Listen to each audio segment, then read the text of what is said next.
Rahimahullah. Selanjutnya kajian kita hadis. Ada versi kita dulu, kita lanjutkan ya. Bapak qala musannif rahimahullah ta'ala wa nafa'ana bi ulumi bid'ain amin rabbal Al-Fatihah. Billahi minasyaitonir rajim. Bismillahirrahmanirrahim. Alhamdulillahirabbil alamin arrahmanir rahim maliki yaumiddin. Iyyaka na'budu wa iyyaka nasta'in ihdinas siratal mustaqim. Siratal ladzina an'amta 'alaihim ghairil maghdubi 'alaihim waladdallin. Bismillahirrahmanirrahim. Faqala, maka bersabda Kanjeng Nabi sallallahu alaihi wasallam, Nawabul alim,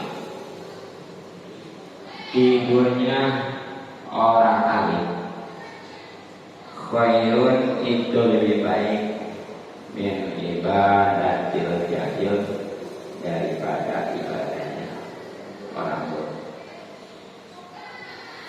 Nah, jadi tidurnya orang alim itu lebih baik daripada ibadahnya orang bodoh. Siapa yang alim? Orang alim itu yang berilmu agama dan diamalkan. Jadi harus digarisbawahi ya, pengertian alim itu adalah yang berilmu agama dan diamalkan. Hanya bagaimana kalau dia bukan ilmu agama, nggak masuk. Atau ilmu agama tapi tidak amalkan, sama aja, lebih bahaya ya.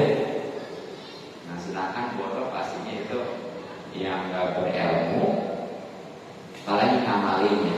Sebab seandainya ngamalkan juga itu boro-boro jadi pahala, sah juga, belum bahkan kewajiban juga kan. Makanya di sini tidurnya orang alim itu lebih baik daripada ibadah orang bodoh.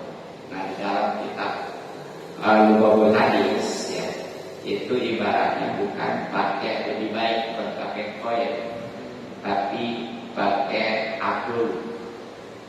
Jadi tidurnya orang alim itu lebih utama daripada ibadah orang bodoh. Apa sebabnya?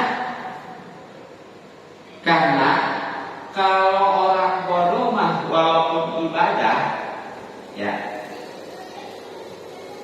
dia itu nggak menyadari, dianggapnya sudah sahaja, padahal belum. Bahkan bisa jadi sesuatu yang haram dikerjakan. Jadi jangan dianggap orang sholat itu tuh semuanya berpahala, tergantung. Jadi contohnya nih, seperti dia udah salam pertama. Karena salam itu bukan hanya wajah yang berpaling, yang menoleh, tapi juga dada. Kan itu haram hukumnya. Ketika salam yang kedua, akan kalau yang enggak terima, udah oke aja, kelihatan aja. Ya belum lagi nantinya. Ya, banyaklah di dalam sholat ketika dia sujudnya nggak benar, rukunya nggak benar, itu kan secara tidak langsung hukumnya sama. Walaupun dia ibadah bukan dapat pahala, malah dosa. Terus gimana? Apa mendingan jangan ibadah? Kan bukan solusi. Itu namanya lari dari masalah, bukan menyelesaikan masalah, tapi tambah masalah. Di sini ibadah terusin, tapi tetap sambil belajar gitu ya. Nah itu kalau orang bodoh ibadah itu alim. Nah sedangkan kalau orang alim tadi walaupun tidur juga itu luar biasa. Karena yang namanya orang alim tidur juga pakai adab, pakai ilmu. Nah wajar walaupun tidur lebih baik. Memang gimana nih? Tidur yang beradab, yang bernilai pahala ya. Satu diantaranya mau tidurnya dulu, punya wudu ya.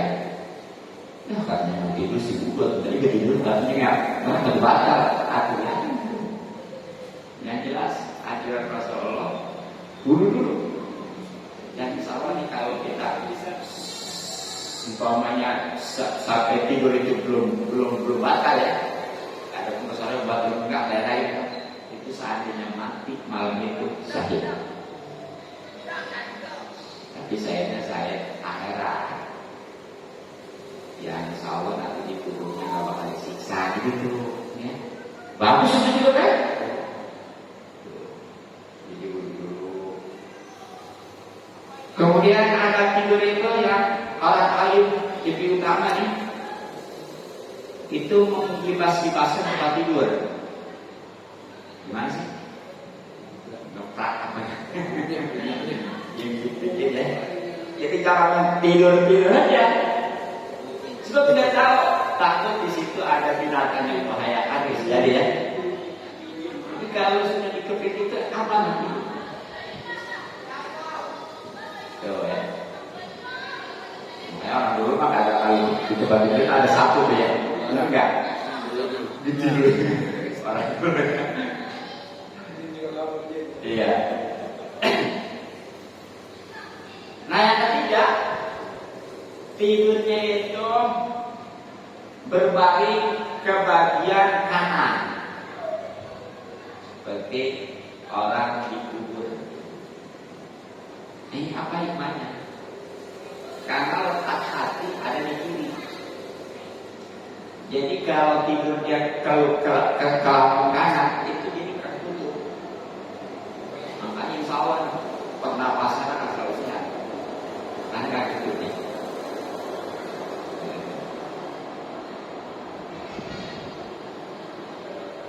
Nah kemudian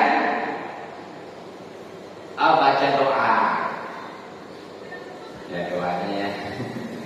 Gimana Allah bismika akhir amut ya. Dan ada lain kalau perlu ya. Ya. Bahkan baca kemudian baca surat apa? Al-Ikhlas, Al-Falaq, An-Nas, Musafir. Yang susah membuka. Apalagi sebelum badan ya. Itu insya Allah bakal terhindar daripada suatu yang memadaratkannya kita tidak tahu dalam keadaan tidur ya. Dan kita ini kalau bukan dijaga Allah tidur, wah untung aja Allah lata kudus sinaturanam ya. Jangan kan tidur ngantuk nggak?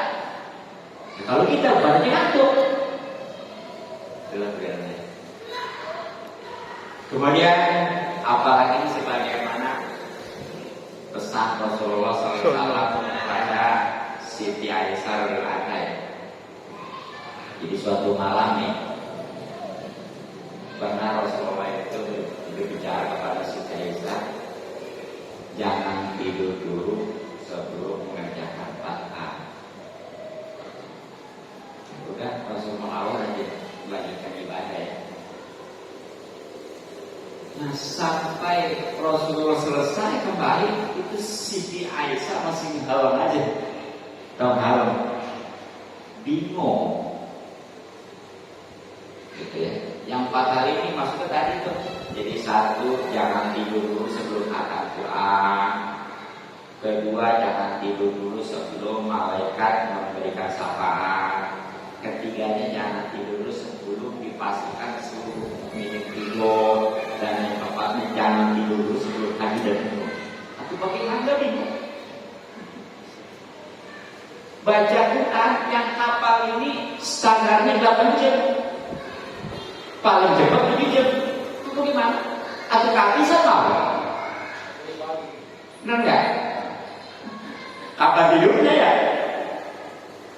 Nah kemudian supaya para nabi ini bisa memberikan syafaat, boleh ketemu juga kan? Katanya jangan kepada nabi yang lain. Nabi kita aja nggak ketemu ya. Terus komedi itu semua berarti kita perlu datangin atau boro-boro sedunia. Ya sekampung juga belum tentu ya. Apalagi haji itu pada musimnya. Mending kalau tanggal 8 Zulhijjah paling nggak tidur semalam ya, kalau ke 9 besoknya udah umum di Eropa kan, udah bisa ke kajian. Kalau sekarang aku nunggu setahun, hampir setahun ya. Nah, makanya di situasi kan nggak tahu bingung.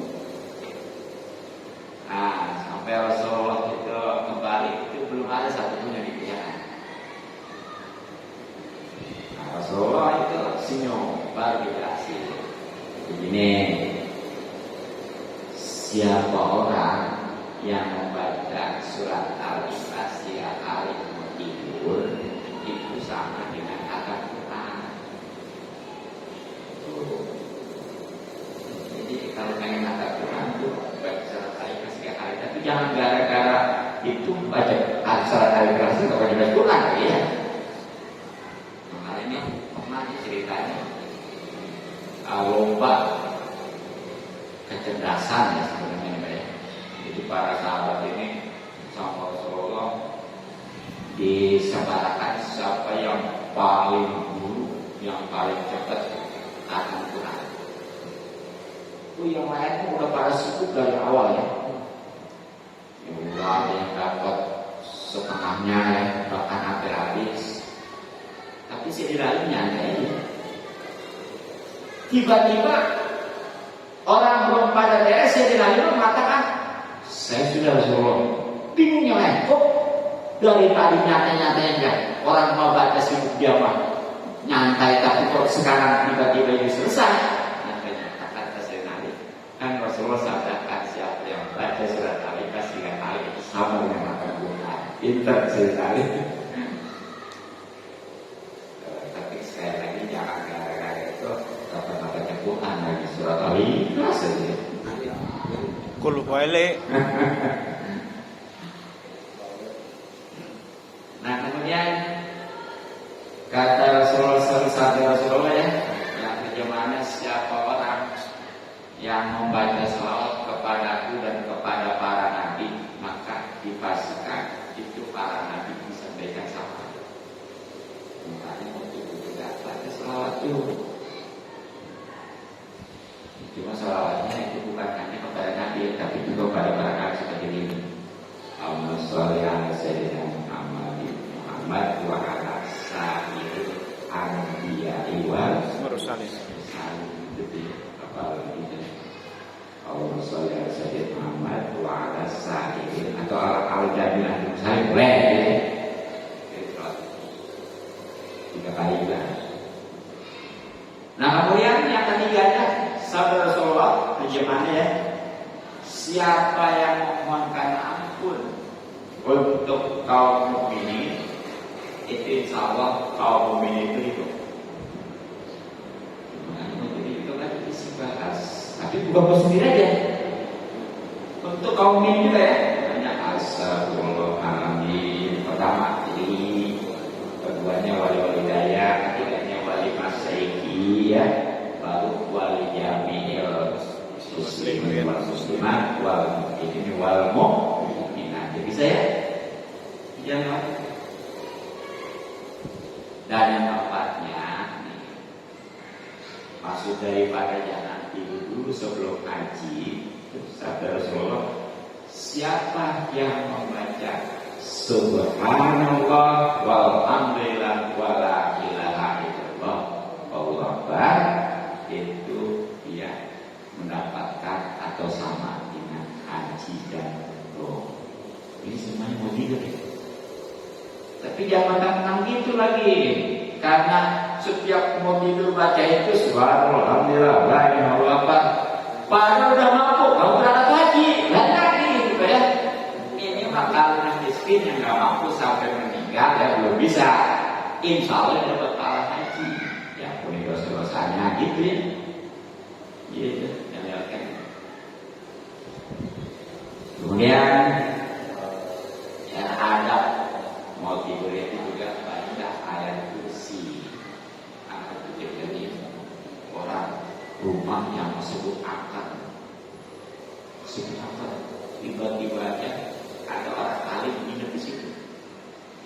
Itu orang alim mau tidur baca ayat kursi. Nah ternyata itu hanya yang lainnya cuma tahu agus saja.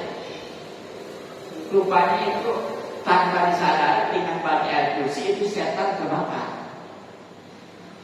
Jadi insya Allah kalau kita baca kursi mau tidur itu dilindungi daripada setan. Amin. Kalau dari sekarang baca kalinya dari setan.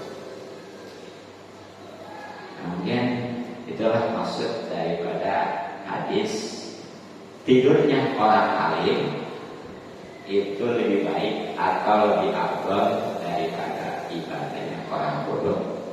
Mudah-mudahan manfaat ya. Selanjutnya akan kita pikirkan.